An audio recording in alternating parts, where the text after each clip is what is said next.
tu nous as préparé des toutes nouvelles tablettes qu'on vient de recevoir chez Edenphone cette semaine. Et en plus, à un prix super abordable, on a un outil sympathique. De quoi s'agit-il? Alors, je précise d'abord que ce sont des tablettes sans, bien sûr, téléphone. Voilà. Okay, on va commencer, bien sûr, par le Galaxy Tab 9,6 pouces, c'est ça, voilà. Alors, avec un quad-core, pour ceux qui connaissent, 2 Go de Hz, voilà, 1 Go 5 de RAM. Voilà, pour ceux qui connaissent, donc assez puissant, très bonne utilisation, voilà, bonne qualité vidéo. Alors, je crois que ça tourne à 8 mégapixels, voilà, avec un frontal à 5 mégapixels. Ok, la première.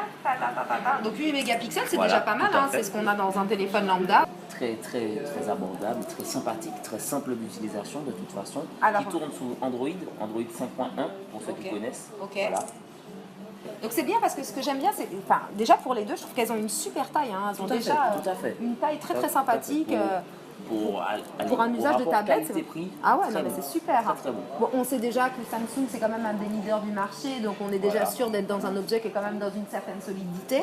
Là, on est à 8 Go, c'est ça? Tout à fait, 8 Go extensible bien sûr avec une micro SD jusqu'à 128 Go. Voilà. Ok, donc le problème de mémoire c'est pas vraiment un problème parce qu'une petite carte SD ça coûte pas cher, donc jusqu'à 128 Go c'est génial. Alors 8 mégapixels d'appareil photo, elle est super, franchement. Une navigation assez rapide, l'écran il est... bon son aussi, qui sont en Dolby Surround, aussi la base, tout simplement. Ok, elle est vraiment bien. Je vais faire un petit selfie pour voir ce que ça donne. Bon, du selfie, on n'est pas sur une caméra selfie évidemment. Alors je sais pas si elle voit quelque chose. Et hop là. Ouais, c'est vraiment sympa. Vraiment très sympa. Donc tu m'as dit combien de pouces? Alors c'est de 9,6 pouces. Voilà. 9,7 pouces. Et là on a carrément le modèle au-dessus. Alors voilà la grande sœur. Galaxy Tab A cette fois-ci qui a 9,7 pouces, voilà, toujours avec un quad-core à 1 Go 2, cette fois-ci 1 Go de RAM, toujours, et bien sûr la capacité qui est augmentée, n'est-ce pas, qui passe à 16 Go de base, extensible aussi jusqu'à 128 Go avec une micro SD.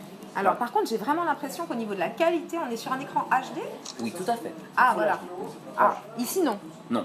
Ok, et pourtant il y a HD. Ici HD et ici Full HD. Et on a 50 € d'écart. Voilà. Donc voilà, donc c'est sympa. Non, elle est vraiment super. Alors je vais refaire l'histoire du selfie. Hop là. Et donc c'est génial. On a un outil avec lequel on peut faire de la photo, de la vidéo, naviguer sur internet, travailler, emailer, et qui est très abordable. Voilà, deux formats en plus à 50 € de différence. Vous avez un écran HD, ce qui est pas mal. Deux appareils très bons.